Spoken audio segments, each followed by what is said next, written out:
Chapter 5, Hunts Point. One day while working in the admin, one of the staff members tried to blame me for an important document mistakenly being put through a paper shredder. I didn't do it. In shock, you're only allowed to refer to yourself as this inmate. You had to request permission to speak, have no eye contact with anything you said, and your sentences had to begin and end with sir or ma'am, unless you were talking to another inmate. I said to Superintendent Nieves, "Sir, permission to speak, sir."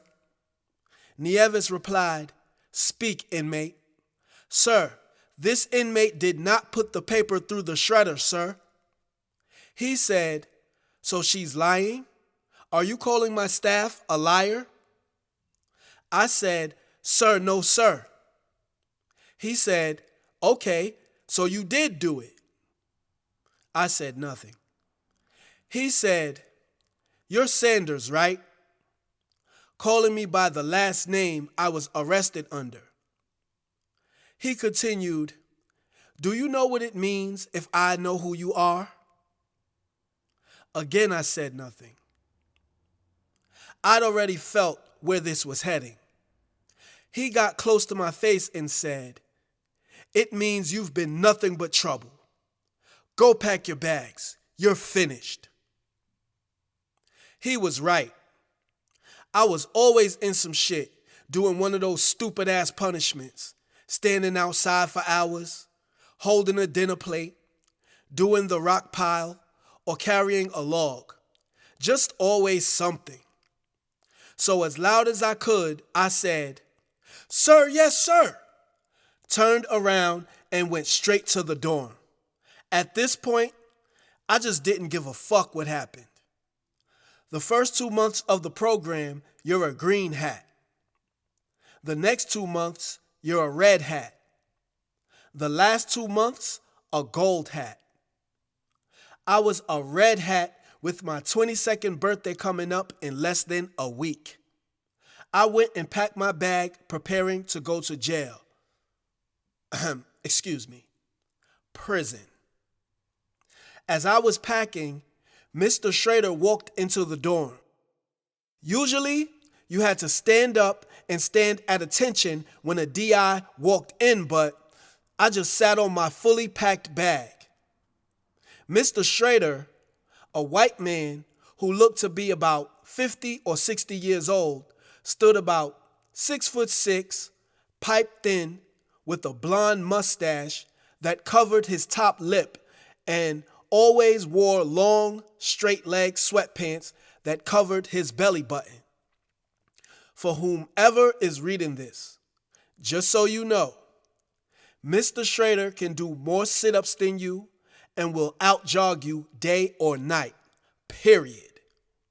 He asked me what was wrong, and I told him. He turned around and walked up to the administration building, leaving me sitting alone on my bag. When Mr. Schrader returned, he walked into the dorm room with a swift stride and yelled, "On your feet, inmate." I stood up and he said, "Grab your bag. Let's go." This was it for me.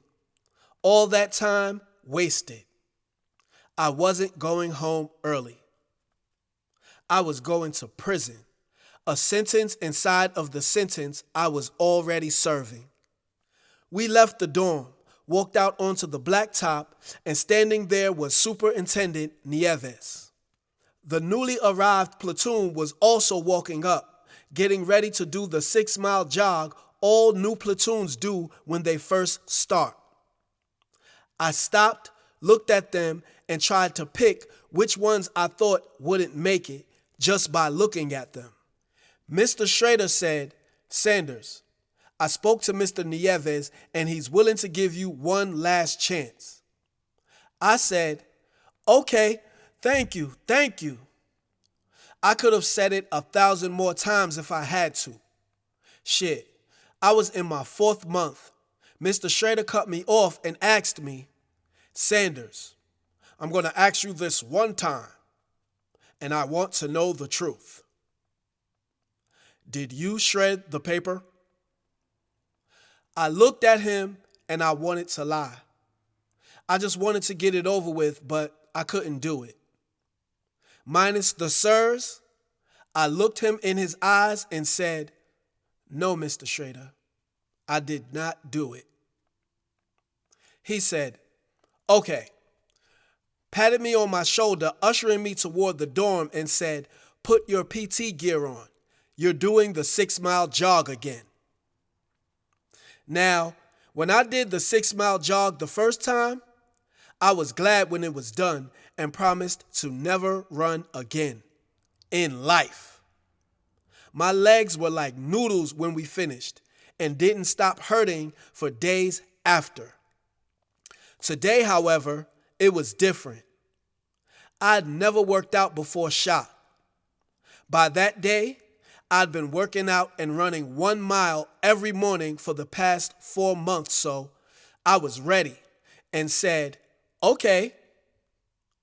I went for my bag to take it back in the dorm to get changed up, but Mr. Schrader stopped me and said, "Take your PT gear out of the bag here. You'll take it inside later, if you finish the run." I took my gear out, went to the dorm, got suited up, and came back to the blacktop, ready to go. Mr. Nieves had been standing there the whole time and never said a word. Until now. "Get the bag, Sanders." I questioned, "The bag?" He said, "Yeah, you're going to run with the bag, and if it touches the ground, you're gone." My bag had to weigh at least 50 pounds. It had everything in it: state boots, toiletries, all my coats, clothes, paperwork, underwear, everything, but I wanted to go home. The platoon started to jog. I picked the bag up, threw it on my neck, took a step, then slammed it to the ground. I said nothing and started pacing as tears started to well up. It was heavy, and the strain of having to do what I was told instead of what I wanted to do, plus everything else at stake, was all an additional weight. I stopped pacing and stood there staring down at the bag. Mr. Schrader started his shit. "Pick that bag up, Sanders, and stop being a little pussy." He just circled around me as I stared down at the bag. He continued, "You're gonna let that fucking bag beat you?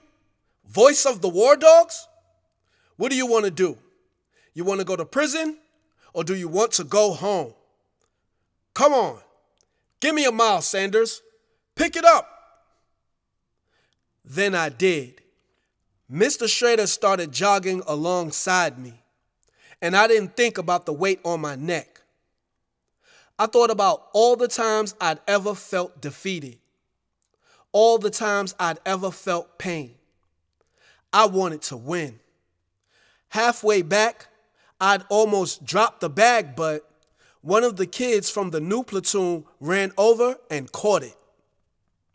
I got about 5 minutes of rest, while about 5 members of that platoon, switching off, taking turns with the bag, got a taste of that weight.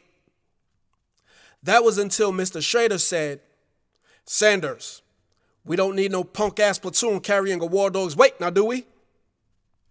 I shouted, "Sir, no sir," kept stride, grabbed the bag, and threw it back up on my neck. I felt so weak.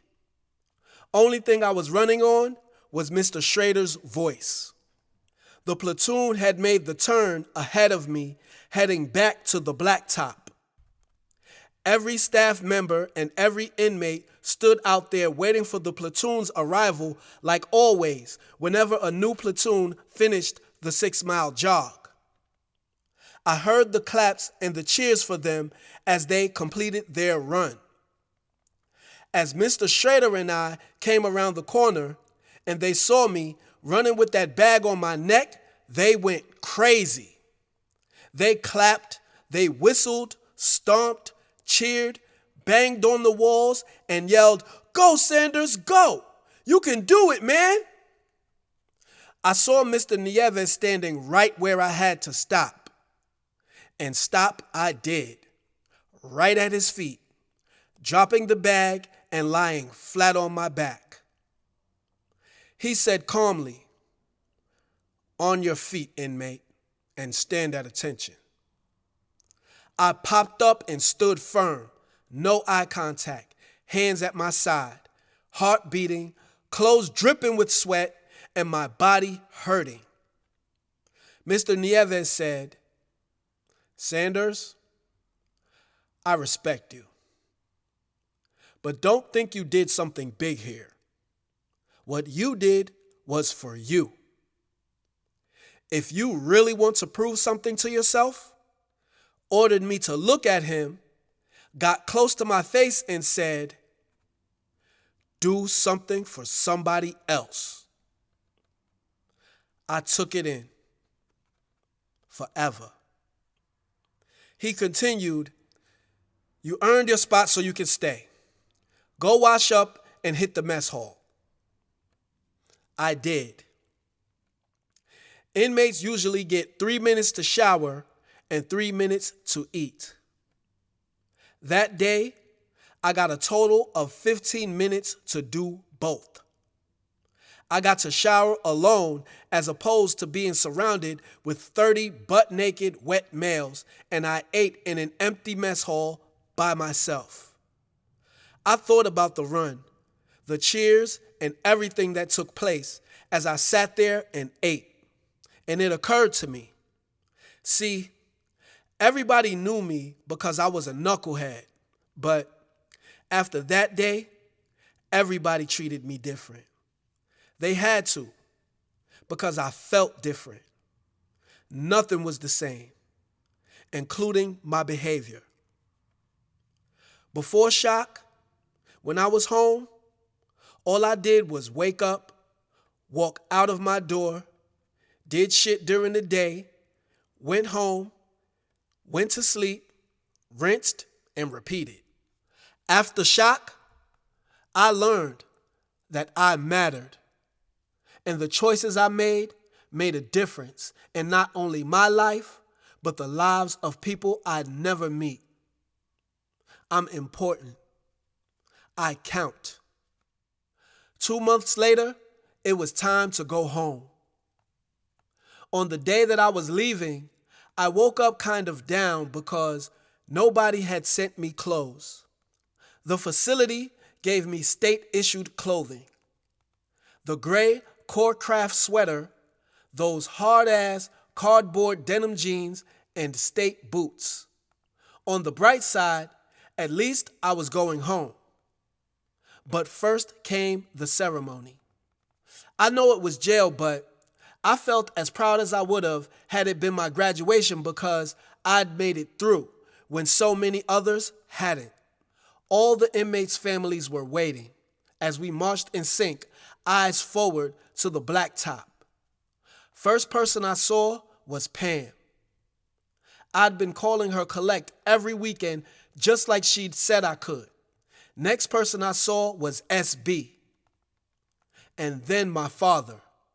I said my part in the cadence and they all started cheering.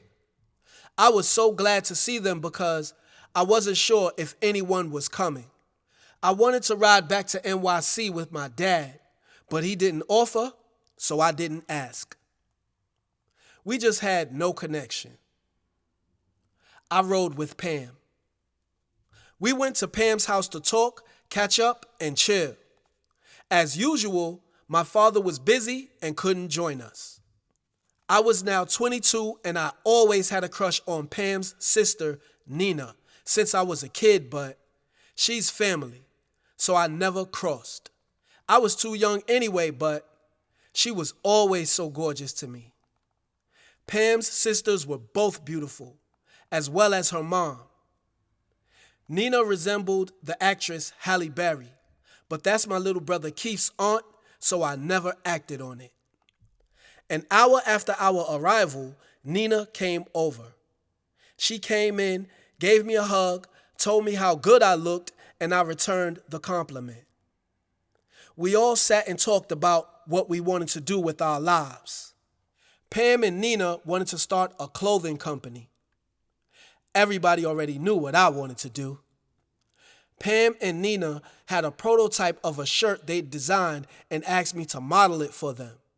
I had on a t-shirt, but Nina said it would look better if I wore it without the T because it was, as they called it, high fashion.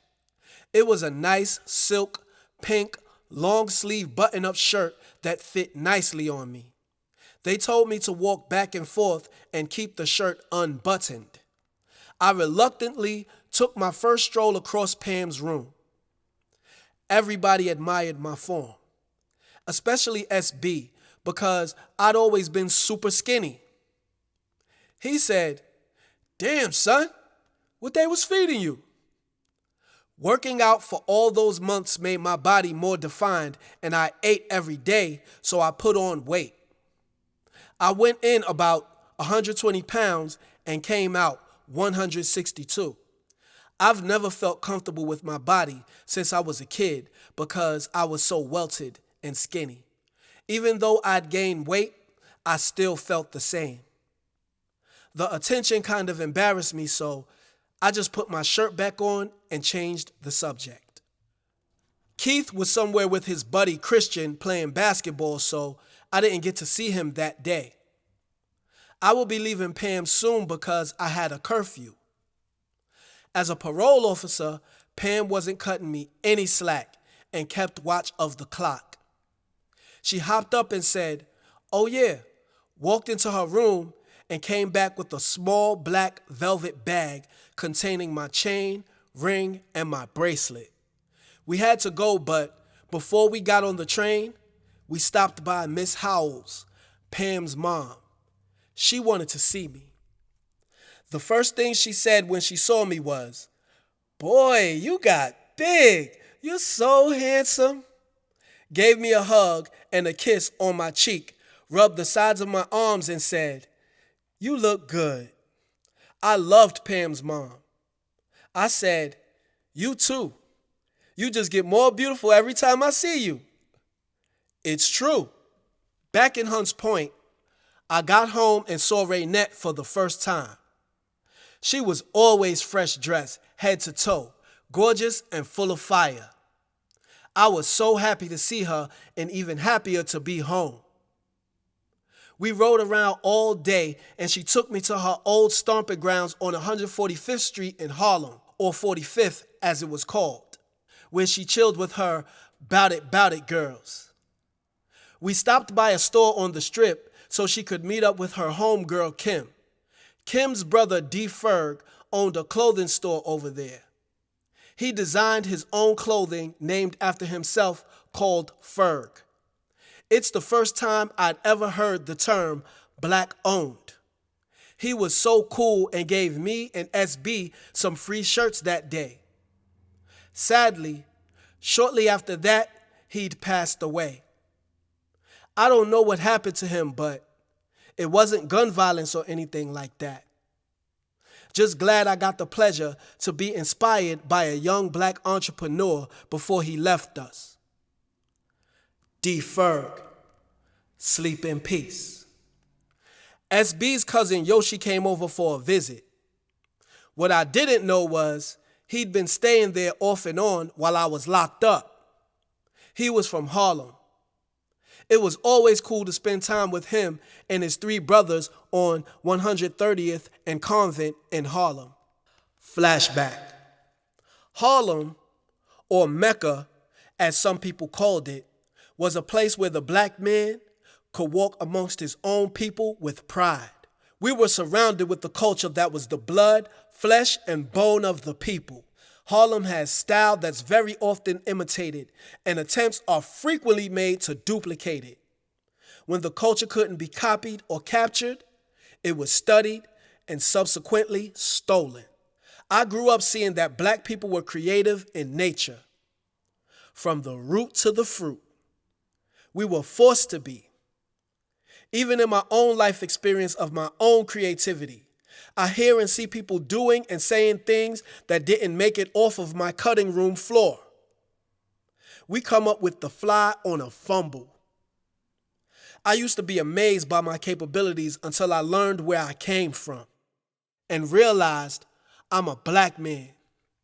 It's in my blood.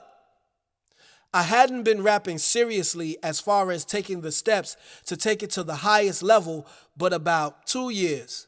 But I was nice, and everybody told me. Everybody on 130th and Convent, or The Hill, as they called it, showed me love, including popular DJ SNS, who lived in the neighborhood. I was given passage to walk around by myself because Yosh bragged to everyone that Grandmaster Flash's sons were his cousins. Without that, we were just outsiders on a block filled from corner to corner with straight goons. Even though we had the free hood pass, we were not exempt from the endless snap sessions that would occur out of nowhere. There were regular wardrobe and bang-bang, bootleg, inspections, and a bunch of other shit that came with chilling in Harlem with Harlem dudes. There was no room for the broke. I was about 16 at the time and stayed fresh as a habit, so it was one less thing for me to worry about. Still, fresh as I was, one day, me, Kente, SB, Bill, sleep in peace. Yosh, Z, and E walked to 25th, aka 125th Street, so we could get some Popeye's chicken. And I was the last in line to order. I ordered a 2-piece and fries. The lady pointed with the tongs at the pieces of chicken so I could pick which one I wanted. She picked one up and I said, no, not that one. I want the big one. Bill then shouts, oh, he said he wants the big one. And everybody busts out laughing, repeating, he wants the big one. He wants the big one. I'm like, what the fuck is wrong with y'all? They kept laughing, saying, nothing, out of breath from laughing so hard. I didn't get it. The lady handed me my bag. I checked it and told her she forgot to give me my sauce. Again, and a crowd of laughter. This time, I was pissed and genuinely annoyed because I wasn't in on the joke, but I knew it was one happening and I was the mark. We got back to the Hill to the basketball courts.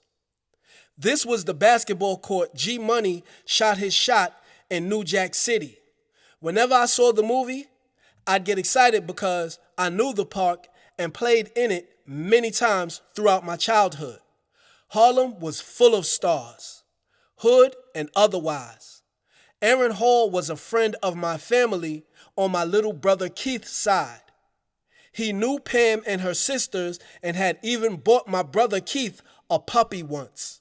He also knew Yosh, even though Pam and Yosh had never met. One day, Aaron came to Harlem for a visit, saw Yosh and his homeboys, the brothers Z and E, chilling in front of the building, walked up and showed them love. When Aaron found out I was related to Pam, he showed me love too. I'd heard a lot of his music, but to meet him was an experience. Nothing at all like I would have expected. He was straight hood. We ended up riding around with him from that afternoon till about 5 in the morning. I don't know how it came up, but we were all chilling on 25th by St. Nicholas Projects, and Aaron challenged me to a foot race. He had a kennel built into his truck, so he put his dog up, took his shoes off, and got on his mark.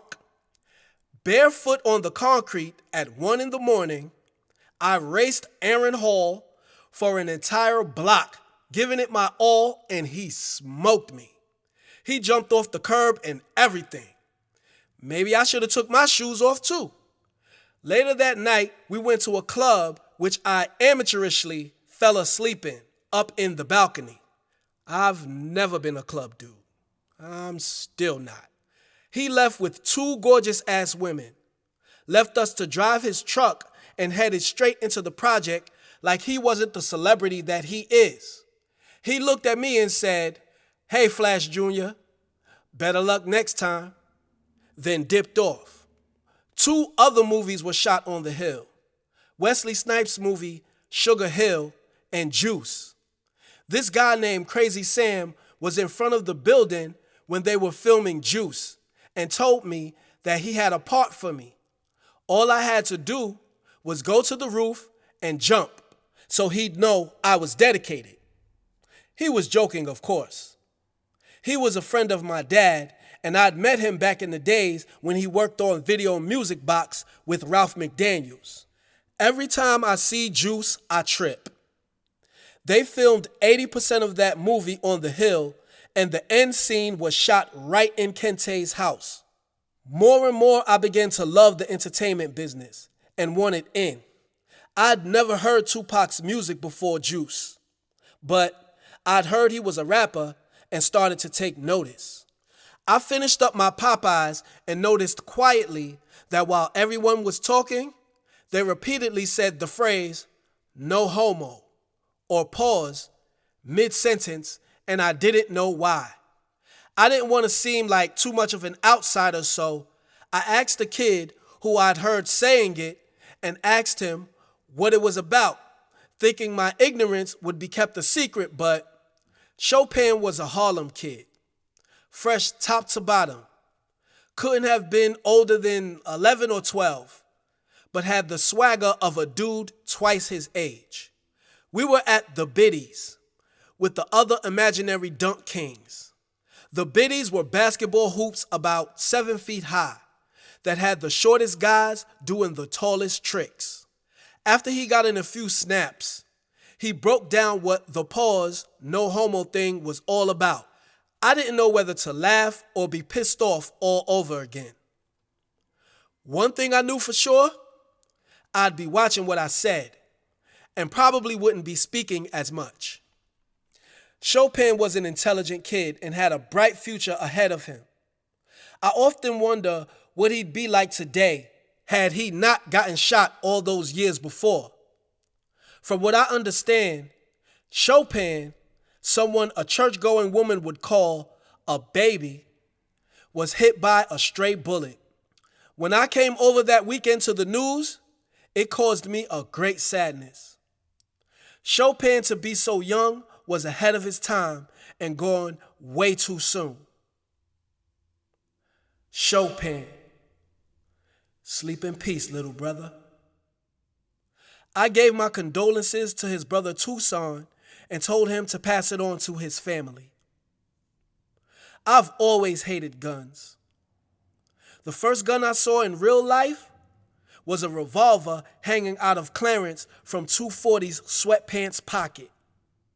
The first gun I ever touched was my father's .357 Magnum when I stayed with him in New Jersey. I knew of their power and destruction and never touched one unless I was afraid with no other choice. I'd heard Lenny shot himself and wondered what he could have been going through to make him do such a thing.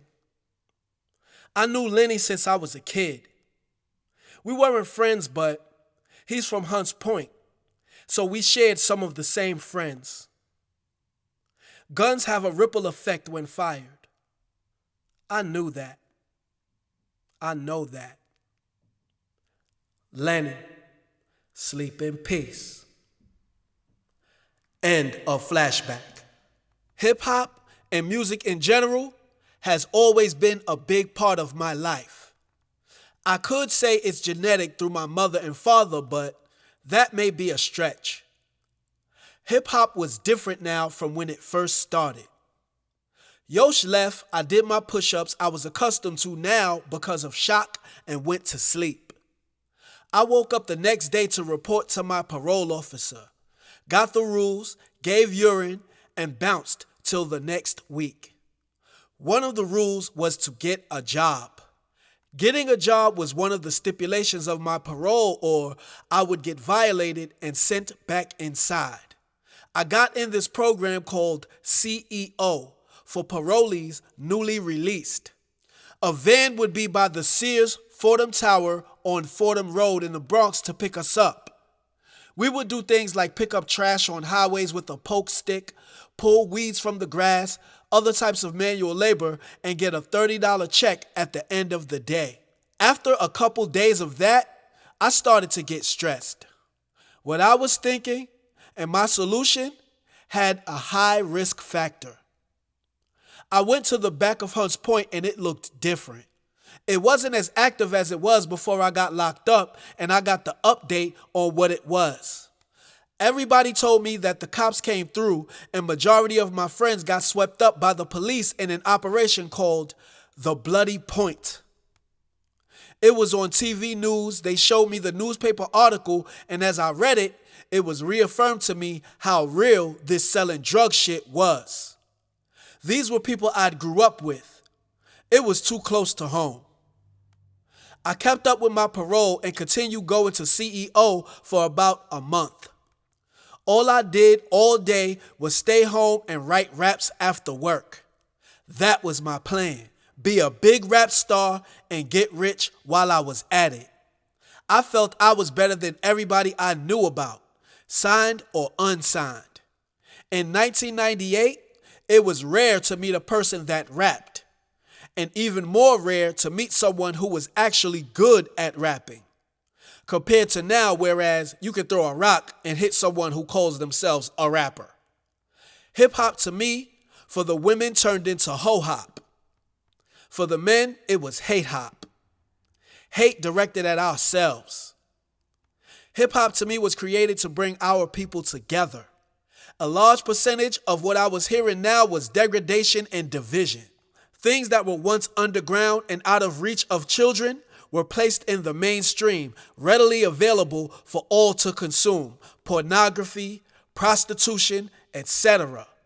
The underworld took over the surface.